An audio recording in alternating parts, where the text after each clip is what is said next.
The last time I saw Hans, we had a conversation like the old days about my work, his work, in 2022. I had gone to Kiev. And his thoughts about that. It wasn't long, but it was just us and intent. He looked at me like he used to over the years, and I felt lucky and sad and grateful for the luck.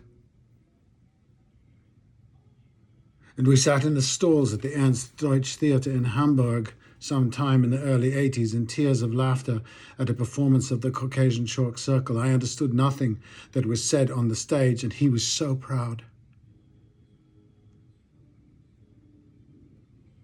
Nodding at me as we laughed. Yeah, yeah. He came to see the Christmas Carol, after which in Covent Garden I stalked off. Nobody laughed. What is wrong with people? I whined. He said in his still broken English after all those years how much he'd liked it. And he was confused because he hadn't laughed either. Just, he said, smiled loudly. He came to see Cat in the Ghetto way out in Ealing, and somebody was sure Albert Finney was in the audience.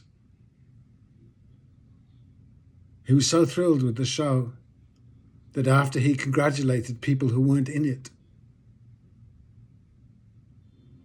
and we sailed his old town canoe on the lakes of Maine, and my wee life that had been shattered somehow was put back together under his wing.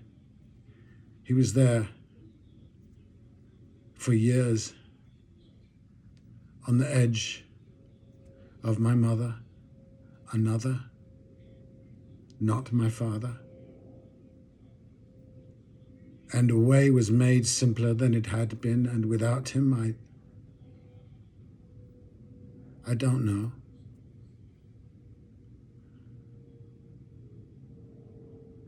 A shining, quiet person. A friend of mine. In a storm. And I am grateful for the luck. A great spirit has left, but it's not gone. Ciao, my friend.